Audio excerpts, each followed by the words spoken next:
사로잡혔던 자들의 자손이 이스라엘 하나님 여호와의 성전을 건축한다 함을 유다와 베냐민의 대적이 듣고 스룹바벨과 족장들에게 나와 이르되 우리도 너희와 함께 건축하게 하라.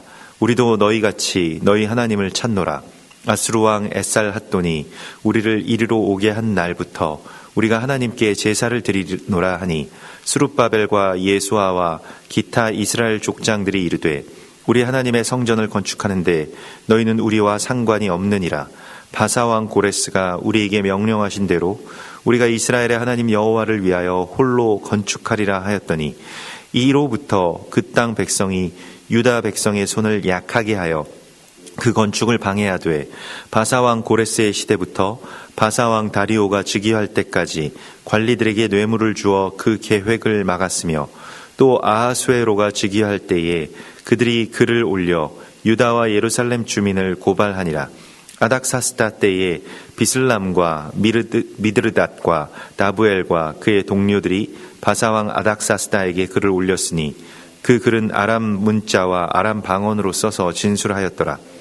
방백 르훔과 서기관 심세가 아닥사스다 왕에게 올려 예루살렘 백성을 고발한 그 글에 방백 르훔과 서기관 심세와 그의 동료 디나 사람과 아바사 사람과 다블렛 사람과 아바세 사람과 아렉 사람과 바벨론 사람과 수산 사람과 대해 사람과 엘람 사람과 그 밖의 백성 곧 존귀한 오스답발이 사마리아 성과 유브라데 강 건너편 다른 땅에 옮겨둔 자들과 함께 고발한다 하였더라.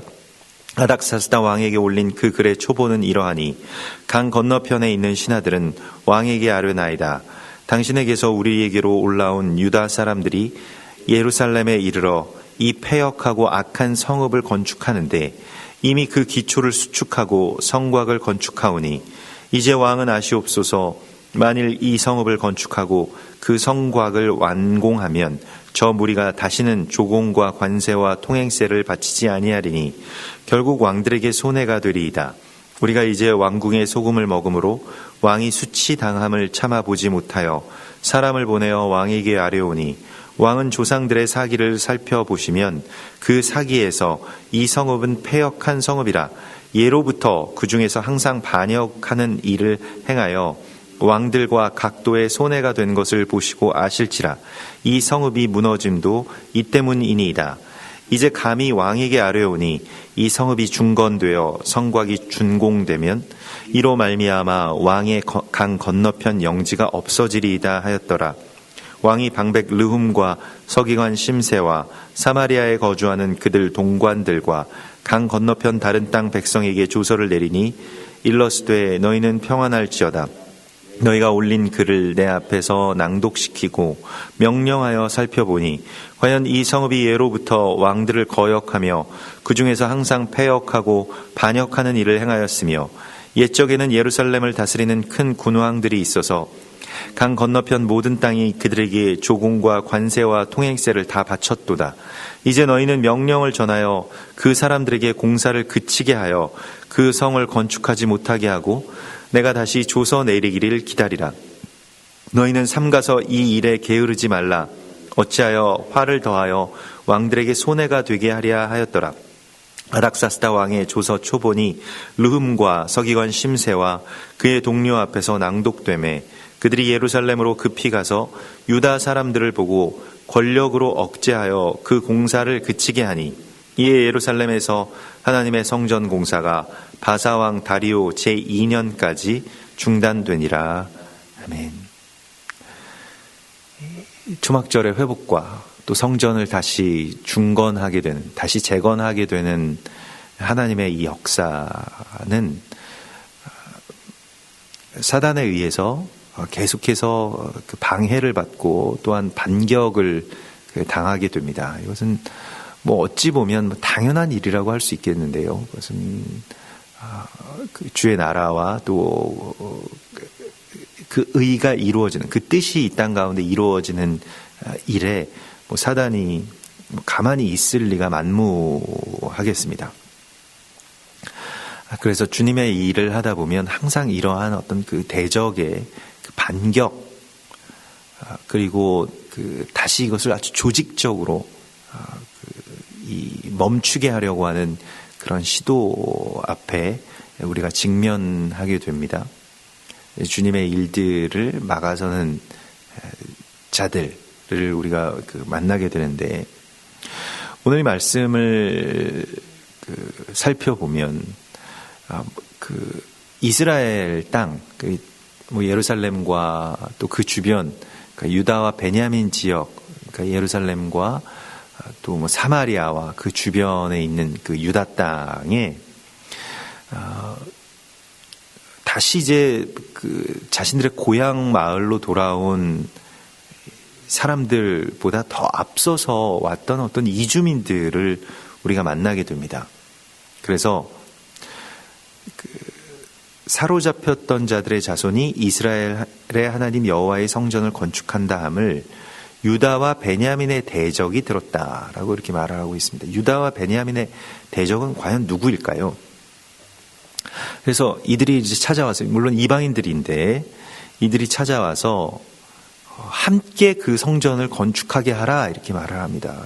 두 가지의 어떤 상반된 해석을 우리가 이 안에서 할 수가 있겠는데요. 그러나 여기서 자세하게 살펴보면 이 그러니까 성전을 같이 짓겠다라고 하는 것이 선한 의도에서 나온 것이 아니라고 하는 것을 우리가 한 가지를 보게 되고요. 또 다른 측면도 아마도 있을 것입니다만은, 여기에 어찌된 연유인지 이스라엘 백성들이 자신들의 땅으로 돌아와서 사는 것을 방해하는 어떤 세력들이 나타나게 되는데, 그들은 이렇게 말합니다. 아수르 왕 에살 핫돈이 우리를 이리로 오게 한 날부터 우리가 하나님께 제사를 드리노라 이렇게 말합니다. 그러니까 바벨론, 아수르, 바사 이런 그 제국들의 어떤 명칭들이 우리가 좀 혼란스럽긴 한데요.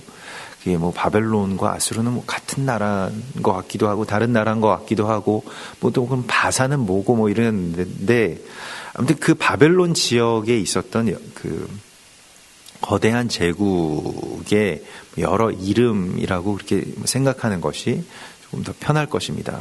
물론 거기서 약간의 어떤 차이가 있습니다만은, 그 바벨론 왕조라고 하는 것이 이렇게 안정적인 그런 왕조가 되지 못하고요. 계속해서 암살과 반역, 그 가운데서 유배가 됐던 그런 왕의 아들이 또 다시 그 왕위를 찬탈하기도 하고요. 그러면서 나라 이름들이 바뀌기도 하고 이러한 일들이 있습니다. 그래서 그 바벨론 지역에 있던 바벨론 왕이라고도 할 수 있겠고 아수르 왕이라고도 할 수 있는데, 에살 핫돈이라고 하는 왕이 우리를 이리로 오게 한 날부터 우리도 하나님께 제사를 드리려고 이렇게 애를 쓰고 있다. 그래서 너희의 하나님을 우리가 찾고 있다라고 그렇게 말합니다. 반가운 일이기도 하지만 당시 유대인들에게 있어서 이러한 그 종족들은 함께 할 수 없는 자들로 이렇게 여겨지게 되었습니다. 이게 에살 핫돈이라고 하는 왕을 이게 그 다른 역사서나 또 성경의 다른 장면에서 찾아보면 일단은 그 이름 자체의 뜻이 아수르가 우리에게 형제를 주신다라고 하는 그런 뜻을 갖고 있습니다. 그러니까 이 에살 핫돈이 그 어떤 정책을 펼쳤냐면 이 이름처럼 민족의 정체성을 이렇게 말살하는 정책을 펼쳤습니다. 그게 이 아수르 왕 에살 핫돈이 했던 가장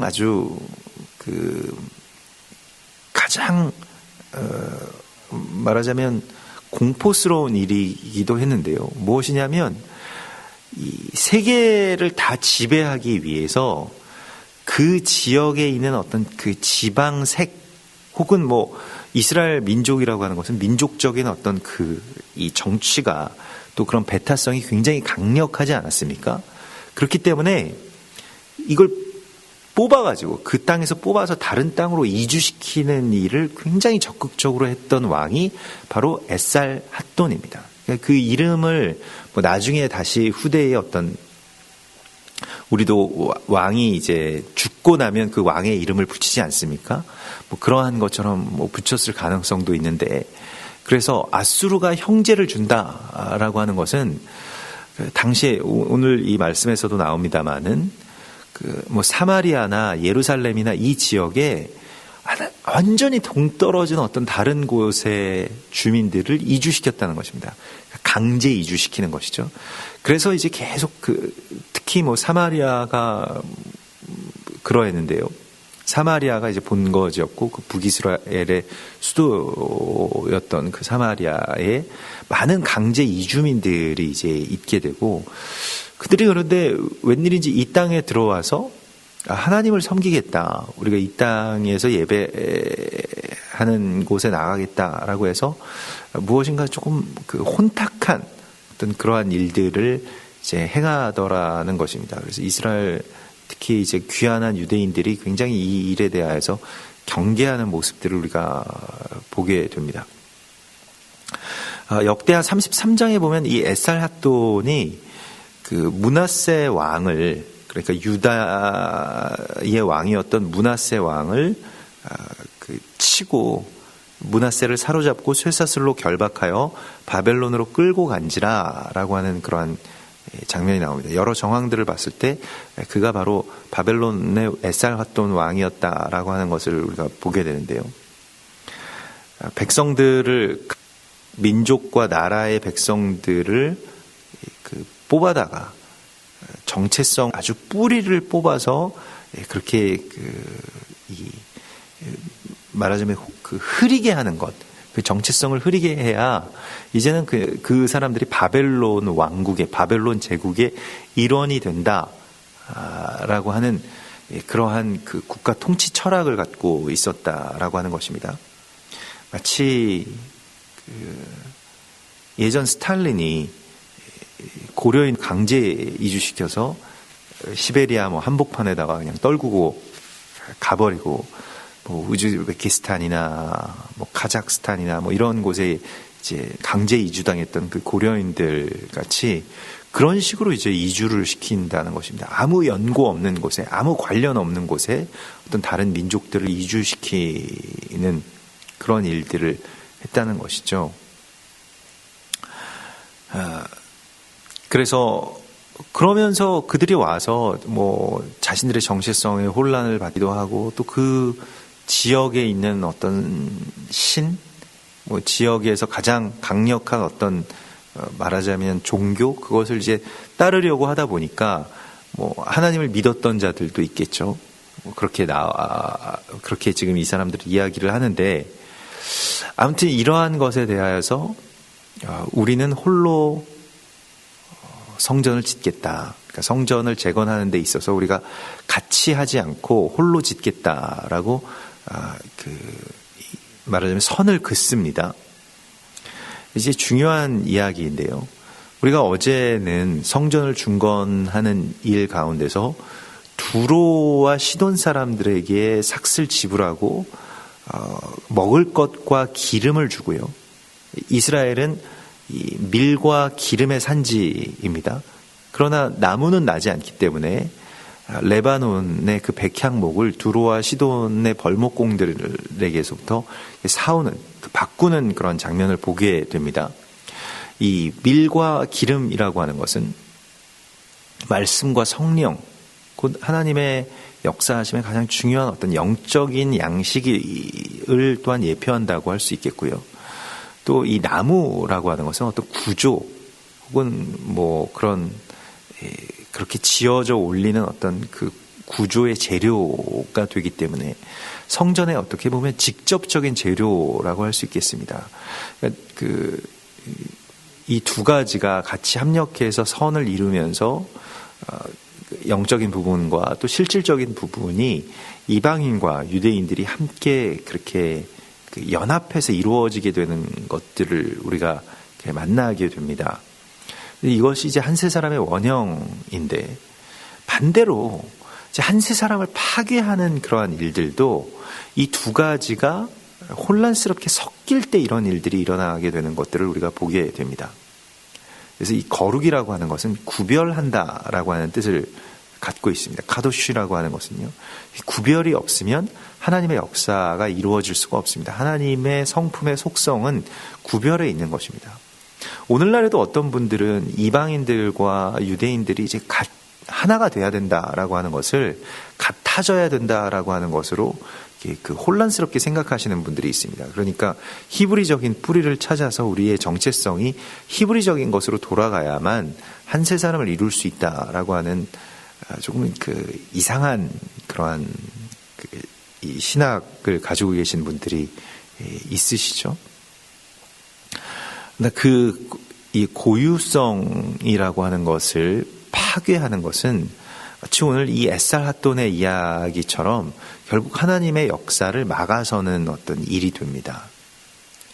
이방인들에게 주신 이방인들의 고유의 사명이 있고요. 또 유대인들이 맡은 유대인들의 사명이 있습니다. 근데 그것을 이제 서로 인정하고 거기에서부터 우리가 같이 서로가 접붙임을 받고 또 접붙여진 그 가지로서 인정하는 것이 이제 우리에게서 가장 중요한 어떤 구별이라고 할 수 있겠습니다. 만약에 이 구별이 흩어지게 되면 굉장히 혼란스러운 여러 가지의 것들이 생기게 됩니다. 신명기서 22장 9절에서는 내 포도원에 두 종자를 섞어 뿌리지 말라고 말씀을 하십니다. 그리하면 내가 뿌린 씨의 열매와 포도원의 소산을 다 빼앗길까 하노라. 이것이 어떤 농사법에 대한 이야기가 아닐 것입니다. 두 종자가 섞어서 뿌려지는 것에 대해서 하나님께서는 경계하십니다. 그래서 우리가 서로 이제 같은 일을 한다라고 하는 것에 대해서 이제 경계해야 됩니다. 지금 글쎄요, 바람직한 현상인지 아닌지 저는 이제 그것에 대해서 여러 가지 혼란이 있었습니다만은 최근에 이제 이스라엘에 가면 이스라엘이 좀 뒤늦게 K-팝 그런 한류가 들어갑니다.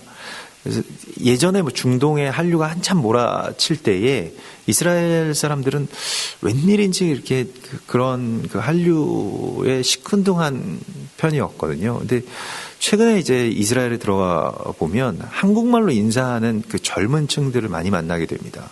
안녕하세요 라고 하면서 한국에서 왔다고 하면 굉장히 좋아하고 자신이 무슨 한국의 어떤 연예인을 좋아한다, 무슨 드라마를 봤다, 어떤 케이팝을 좋아한다, 이런 이야기들로부터 풀어나가고, 이번에 이제 그 초막절에 있었던 예루살렘 마칭에서도 그 유대인 이 젊은 청소년 이 여자 이 자매들이 한국 그 팀에 와서 같이 아이들과 함께 같이 행진을 하기도 했는데 그 얘기를 들어보면 다 한국말을 배우고 싶어하고 한류를 그렇게 알고 싶어하는 그런 아이들이었습니다. 근데 다들 그래서 좋아들 하셨습니다만은 개인적으로는 그것이 물론 어떤 접점을 찾는 데 있어서 좋은 면도 있겠다 싶었습니다만은 또 다른 측면에서는 이제 유대인들은 유대인의 어떤 사명 안에 또 이방인은 이방인의 이 사명 안에 있는 것이 하나님이 보시기에는 두 종자를 각각으로 기르기를 원하시는 하나님의 뜻이라고 하는 것을 또한 생각하지 않을 수가 없습니다. 그래서 고린도후서에서도 고린도 교회에도 이러한 여러 가지 혼란들이 있었죠. 그러니까 이방의 땅에 살면서 또 이제 점점 더 많은 이제 전에는 이제 아주 소수였기 때문에 큰 문제가 되지 않았습니다만은 이제는 거의 대다수가 이방인들이 주축이 된 그런 교회가 되는 그 시점에서 정체성에 여러 가지 혼란들이 있었습니다. 근데 고린도 교회에 이제 사도 바울이 보낸 편지를 보면 고린도후서 6장 14절에 보면 너희는 믿지 않는 자와 멍에를 함께 매지 말라 이렇게 말합니다. 믿지 않는 자를 전도하는 것은 좋습니다만은 멍에를 함께 매지는 말라. 이것은 멍에를 함께 맨다는 것은 같이 일한다는 것입니다. 같이 무엇을 하나님의 일들을 도모한다는 것입니다. 그런데 단언합니다.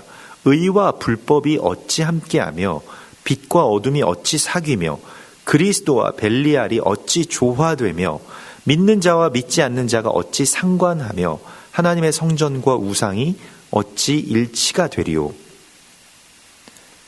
하나님의 성전과 우상이 어찌 일치가 되겠는가라고 말합니다.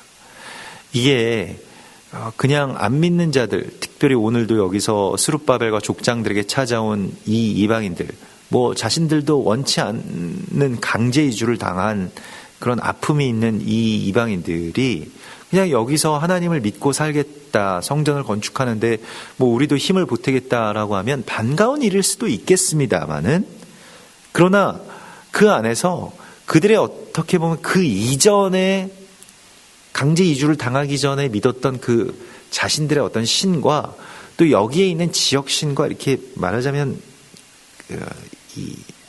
그걸 합쳐가지고 이상한 이제 종교를 만들어내게 됩니다. 그것을 미리 이렇게 선을 긋지 않으면 그냥 좋은 게 좋은 거라고 하면서 이제 다 하나가 되어 버린다라고 하는 것이죠. 그래서 결국 이 일들이 이제 뭐 오늘날에도 뭐 이제 예배 끝나고 뭐 어디 전보러 다니고 뭐 그러한 일들로 예전에 뭐 심심치 않게 그런 소식들을 뭐 교회 안에서 문제가 되는 그런 소식들을 뭐 듣기도 하고 했습니다마는 결국에는 그러므로 너희는 그들 중에서 나와서 따로 있고 부정한 것을 만지지 말라 이렇게 말씀하시면서 구별이라고 하는 것의 사명을 또한 우리 가운데 오늘 말씀을 하십니다.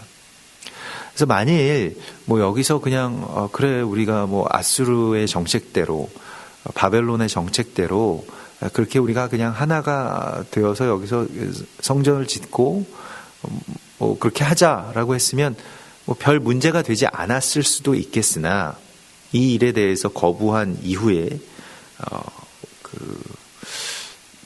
이게 이제 뭐 사단의 속성이기도 한데요. 처음에는 이제 회유를 하죠. 회유를 거절하면 굉장히 크게 말하자면 이제 대적을 하기 시작하는데 이로부터 그 땅 백성이 유다 백성의 손을 약하게 하여 그 건축을 방해하고 실제로 그 건축이 중단되게 하는 일까지 나아가게 됩니다. 그래서 바사왕 고레스의 시대부터 다리오가 즉위할 때까지 뇌물을 주어 그 계획을 막고요. 또 아하수에로 왕이 즉위할 때에 조서를 올리게 됩니다. 그러니까 아주 갖은 방법들을 다 쓰는데 결국 어떤 방법으로 이 일을 막으려고 하냐면 권력자들의 손을 빌려고 합니다. 권력자들의 어떤 속성을 그들이 아주 정확하게 파악을 하는데 먼저는 이제 뇌물을 쓰죠. 가장 그 첫 번째의 그런 일인데 그래서 뇌물을 주어서 그 계획을 막았다. 이스라엘이 다시 회복되고 성전이 재건되는 것을 막는 그 행위. 이것이 이제 마지막 때의 반유대주의가 전체의 어떤 교회를 또한 그 이방인의 교회를 그렇게 휩쓸 것이라고 하는 것은 성경에 이미 예언되어 있는 일들입니다. 이것은 뭐 니골라당의 행위라고 하는 것으로 이제 요한계시록 2장에 그렇게 나타나는데요.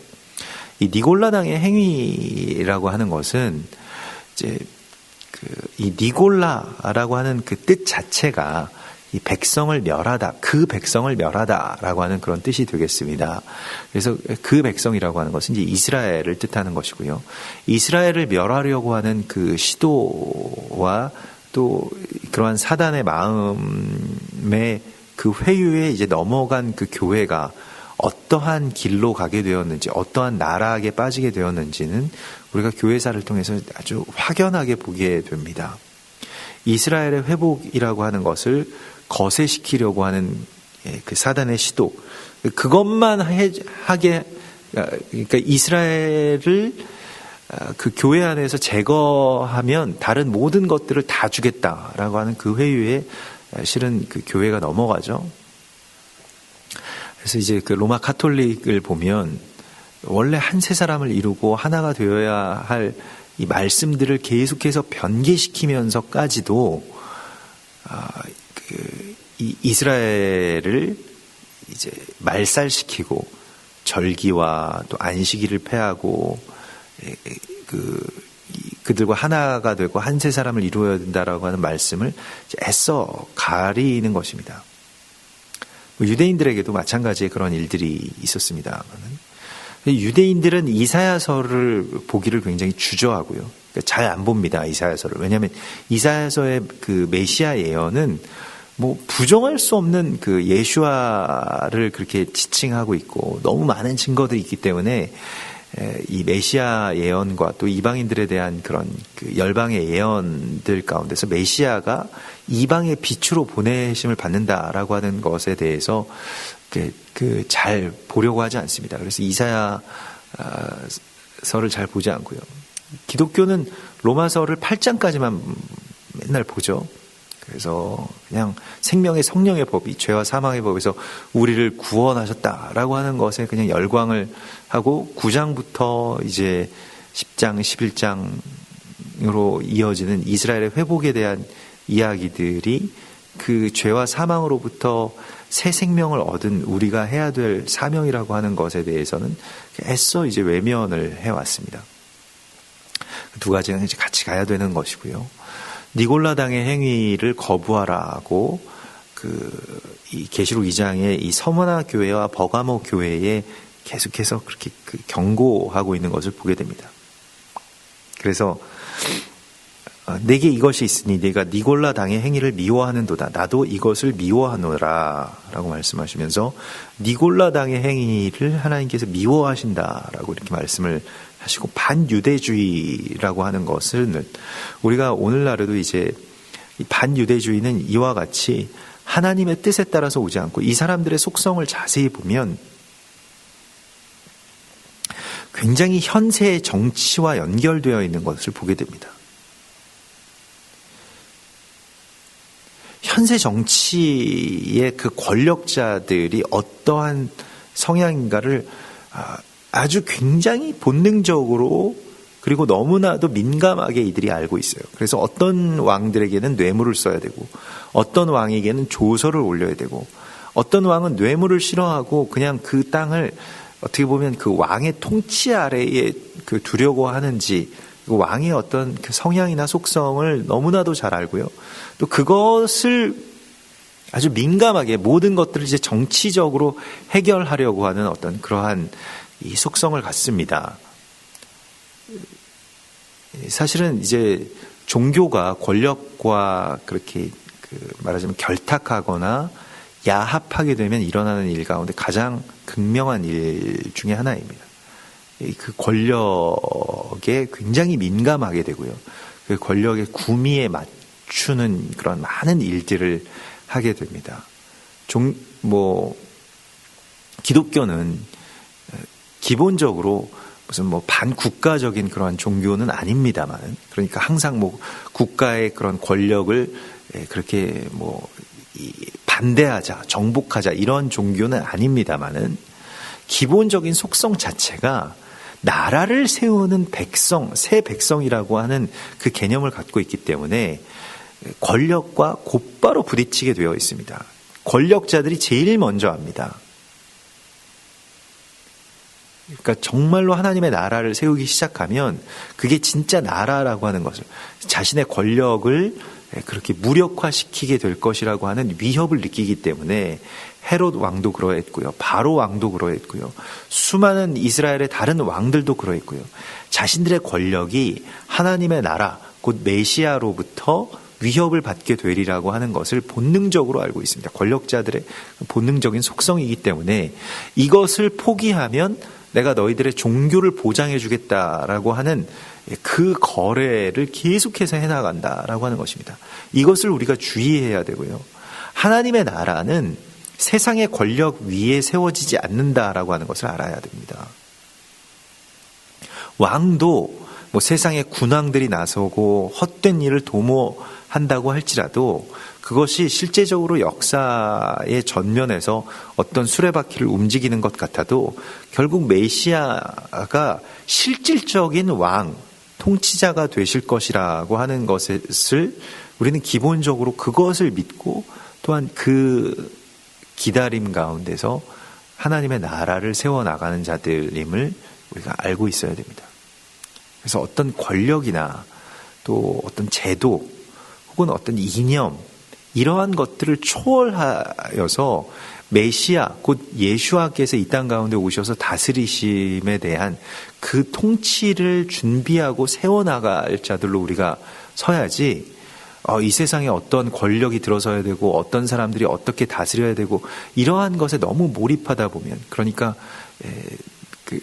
어떤 정치 자체가 이 세상을 그렇게 좌지우지한다라고 하는 그 종속적인 어떤 그 역사관 가운데 들어가게 되면 계속해서 그 안에서 헤어나오지 못하는 것이죠. 예수님의 행적을 보면 좌나 우나 다 초월하시는 것을 보게 됩니다. 그러한 것이 하나님의 나라에서는 아무런 영향을 미치지 못하고 다스리지 못하게 되는 것이죠. 오늘날 우리가 많은 어떤 논쟁들이 있고 지금은 이제 예전에 얼마 전에 야당과 여당이 바뀌어가지고 지금도 굉장히 어떤 분열적인 그러한 요소들이 이 뇌관처럼 계속 지금 흘러가고 있고 계속 아슬아슬한 그러한 상황들이죠. 언제 이러한 일이 내부적으로 폭발할지 알지 못하는 그러한 그 갈등 속에 우리가 좀 살아가고 있습니다만은 교회의 일은 이러한 모든 일들에 대해서 그 초월하시는 하나님 바라보는 것입니다. 사도행전 4장에 보면 그 교회가 시작되는 것을 막아서는 그 권력자들, 종교 지도자들의 모습이 나옵니다. 그래서 성전 맡은 자들, 제사장들, 사두개인들, 레위인들 이러한 사람들이 나와서 사도들을 신문하죠. 특별히 베드로와 요한을 신문하는데 그들이 아주 담대하게 자신들은 이 일을 또 이런 전함을 멈추지 않겠다라고 하자 굉장히 위협을 하게 되는데요. 그런데 교회가 이러한 소식을 사도들로부터 직접 듣고 성령 안에서 한 마음으로 기도하는 그 기도문이 있습니다. 이게 사도행전 4장 24절에서부터 나오는 그런 기도문인데 하나님께 소리를 높여 이르되 그들이 한 마음으로요. 하나님께 소리를 높여 기도하는데요. 대주제여 천지와 바다와 그 가운데 만물을 지으신 이시오라고 하면서 대주제 그러니까 이것은 황제 이 로마의 황제보다 더 높은 존재로 실질적인 통치자로서의 하나님을 인정하고 있는 것입니다. 우리는 하나님을 그냥 영적인 통치자로서만 그렇게 생각을 하고 세상의 왕들이 세상을 다스린다라고 그렇게 생각을 해서는 안 되는 것입니다. 세상을 주관하는 왕의 왕은 하나님이십니다. 그래서 또 우리의 종 우리 조상 다윗의 입을 통하여 성령으로 말씀하시기를 어찌하여 열방이 분노하며 족속들이 허사를 경영하였는고 세상의 군왕들이 나서며 관리들이 함께 모여 주와 그리스도를 대적하도다 하신 이로소이다. 그러면서 과연 헤롯과 본디오 빌라도는 이방인과 이스라엘 백성과 합세하여 하나님께서 기름 부으신 거룩한 종 예수를 거슬러 하나님의 권능과 그 뜻대로 이루려고 예정하신 그것을 행하려고 이 성에 모였나이다. 적그리스도는요. 물론 세상의 어떤 군왕의 이름일 수도 있겠습니다만은 그리스도의 일을 대적하려고 하는 모든 권력에게서부터 나옵니다. 그리고 그 권력과 그 권력을 추종하고 받드는 어떤 그 백성들에게서부터 나오는 것입니다. 이것이 늘 적그리스도의 이야기였습니다. 히틀러가 혼자서 히틀러가 될 수 있는 게 아닙니다. 그를 지지하고 열렬하게 열광하고 광적인 팬이 되었던 그 정치적인 추종자들에게서부터 그것이 나옵니다. 히틀러처럼 어떻게 보면 그 독일의 전쟁이 일어나기 전까지 독일 백성에게 희망과 꿈과 그리고 굉장한 정치적인 그러한 어떻게 보면 이 유토피아를 제시했던 그러한 통치자들은 전무후무합니다. 너무나도 놀라운 그런 정치적인 기술을 갖고 있었고요. 백성들의 마음을 완전하게 장악하고 사로잡는 그런 능력을 갖고 있었죠. 적그리스도는 이런 식으로 나타나게 될 것입니다. 그래서 백성들이 열광하는 정치 지도자라고 하는 것은 글쎄요, 저는 개인적으로는 다 위험하다고 생각이 됩니다만은 오바마든 아니면 다른 많은 많은 파퓰리즘이라고 불리우는 많은 백성들의 마음을 그렇게 사로잡는 정책들을 펼치는 이 지도자들을 보면 간담이 서늘한 느낌들을 받습니다. 오늘 이 에스라서의 말씀 속에서도 반유대주의 또 그런 땅을 저주하는 이야기들을 아주 그냥 스스럼 없이 하는 이 사람들을 보게 되는데요. 예루살렘 땅은 오늘 15절에 보면 예로부터 그 중에서 항상 반역하는 일을 행하여 왕들과 각도의 손해가 된 것을 보시고 아실지라. 사기에 다 기록되어 있다는 것입니다. 사실은 예루살렘이라고 하는 것은 그 정복 전쟁을 하는 이 왕들에게는 끔찍한 곳이 됩니다. 여기에 너무 많은 우리가 속된 말로 코딱지만한 이 땅과 그곳의 어떤 작은 성읍에 정말 정예의 정예 부대를 계속 투입해도 이게 함락되지 않는 성이기 때문에 항상 여기를 전쟁하려고 왔던 이 왕들은 이를 갈거든요. 그래서 정복하면 그냥 말하자면 다 학살해 버립니다. 끝까지 저항하니까요. 이게 정치적으로 자신들이 살려고 하는 자들이 아니라 하나님의 성전을 지키기 위해서 목숨을 건 자들이 예루살렘 성을 나중에 지키게 되기 때문에 예루살렘 성을 치러왔던 왕들은 다른 나라의 정복 전쟁을 하려고 하면 사실은 쉬웠거든요. 저항하는 자들은 가차없이 그렇게 죽이고 그냥 투항하는 자들은 살려주겠다. 이걸로 하면 대부분 다 문이 열리더라는 것이죠. 예루살렘은 그렇지가 않거든요. 끝까지 한 사람 죽을 때까지 그냥 끝까지 다 우리는 여기에 있겠다라고 그렇게 하면서 아주 천혜의 이 요새인 예루살렘 성은 그 성벽 자체보다 그 밑으로 내려가는 이 기드론 골짜기까지 포함하면 어마어마한 어떤 그런 그 절벽 위에 세워진 성체가 되기 때문에 점령하기가 굉장히 어렵죠. 로마도 이 로마 군도 지금까지 사상 최강이라고 하는 그 로마 군도 이 예루살렘 성을 정복하는데 너무 많은 그 시간과 또 피를 흘립니다. 그래서 그 당시 나중에 이제 황제가 되었던 그 티투스 장군도 이것에 대해서 자기 부하들이 계속 죽어나가니까요. 얼마나 이제 나중에 이를 갈게 되겠습니까? 그렇기 때문에 이제 예루살렘은 항상 또 예루살렘의 거민들과 이스라엘은 항상 유대인들은 항상 이 반사회적인 존재다라고 하는 것을 계속 부추깁니다. 이게 반유대주의의 어떻게 보면 또 하나의 뿌리이기도 한데요. 유대인들이 이 나라에 결국에는 위협이 된다라고 하는 것. 그게 너무 어떤 이 팩트로 사람들에게 다 받아들여지게 되는 그러한 상황이 오게 됩니다. 사람들이 보면 다 그럴싸하거든요. 그러면 반유대주의가 일어나게 되는 것이죠. 우리에게 손해를 입히게 된다. 우리가 못 사는 게 유대인들 때문이다. 유대인들은 저렇게 잘 먹고 잘 사는데 그래서 저렇게 멋진 성전을 지금 지으려고 하는데 우리에게는 이제 세금도 바치지 않는다. 어떻게 해서든 여기서 빠져나간다. 이러한 것이죠.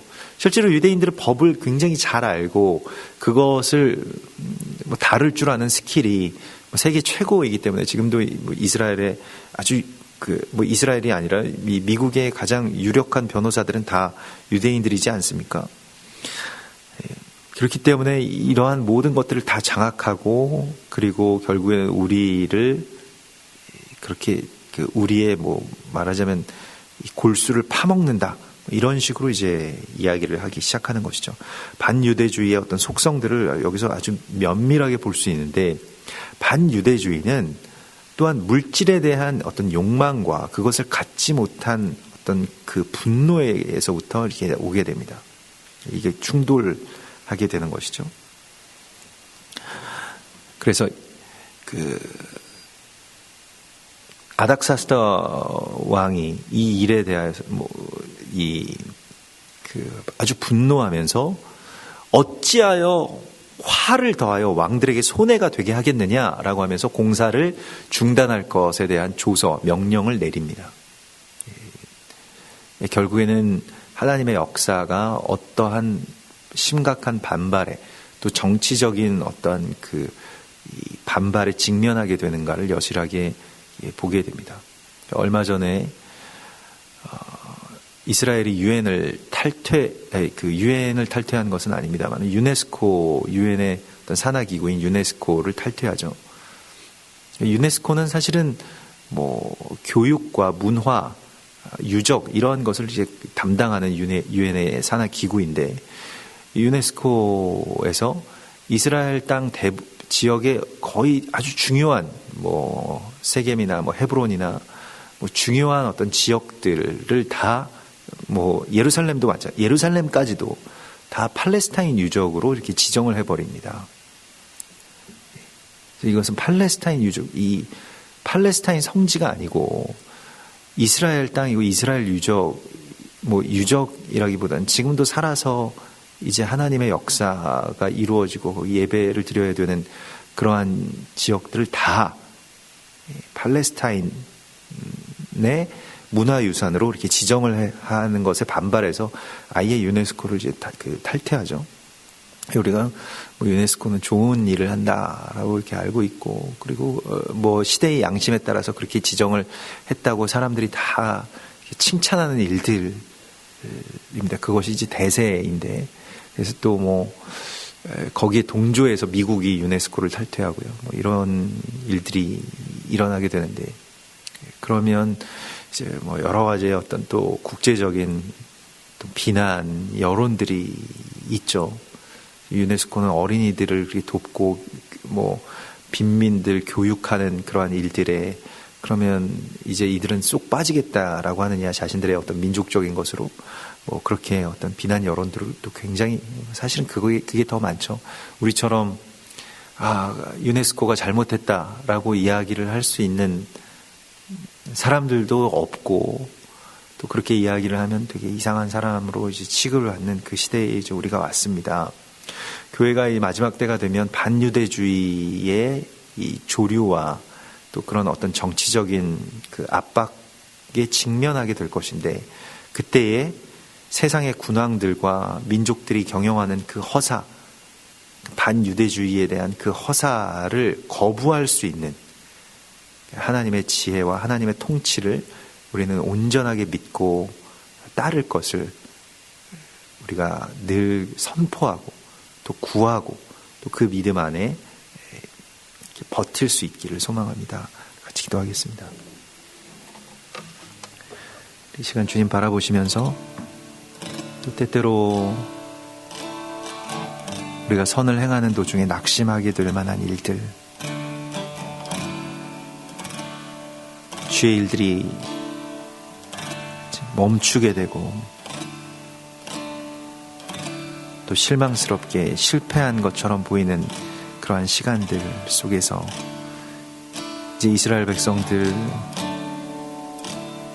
주신 하나님의 마음들과 또한 오늘 이 주신 말씀들을 통해서 우리 그것을 붙잡으면서 같이 기도하겠습니다. 주여, 우리에게 낙심치 아니하는 영을 허락하여 주시고, 주여 새롭게 하여 주시고, 아버지여,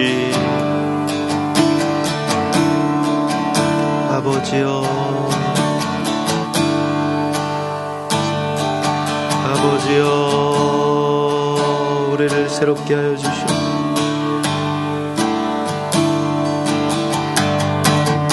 아버지여, 우리를 온전히, 아버지여,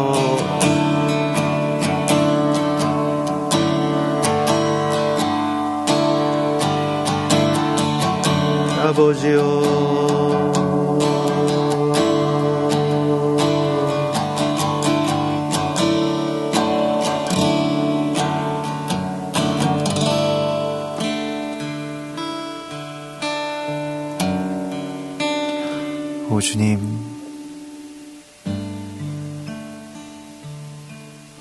참으로 우리가 선을 행하되 낙심하지 아니하게 하시고 때가 이름에 거두는 주의 사람들 될 수 있도록 인도하여 주시옵소서. 또한 앞으로 밀려들 이 거대한 반유대주의의 풍랑 가운데서 우리가 한 세 사람의 사명을 지켜낼 수 있는 힘을 허락하여 주시옵소서. 니골라당의 행위를 미워하는 자들이 되게 하여 주시고, 주님 주신 뜻과 마음으로 살아갈 수 있도록 우리를 지키시고 보호하여 주시옵소서. 그리고 지금 계속해서 고립되어가는 저 이스라엘 땅과 유대인들을 주님 지켜주시고, 또 그 땅을 향한 애통함과 주님의 눈물과 마음을 우리 안에 채우셔서 우리가 우는 자들과 함께 울게 하여 주시고, 기뻐하는 자들과 함께 기뻐할 수 있는 연합을 이루게 하여 주시옵소서. 마지막 때의 이 혼란 가운데 마땅히 나아갈 길을 늘 주의 지혜로 열어주실 것을 믿사오며, 다시 오셔서 우리를 통치하실 왕의 왕이신 예수와 메시아의 이름으로 감사하며 기도드리옵나이다. 아멘. 하늘에 계신 우리 아버지시여, 이름이 거룩히 여김을 받으시오며 나라의 임하옵시며 뜻이 하늘에서 이룬 것 같이 땅에서도 이루어지이다. 오늘날 우리에게 일용할 양식을 주옵시고, 우리가 우리에게 죄 지은 자를 사하여 준 것 같이 우리 죄를 사하여 주옵시고, 우리를 시험에 들게 하지 마옵시고 다만 악에서 구하옵소서. 대개 나라와 권세와 영광이 아버지께 영원히 있사옵나이다. 아멘.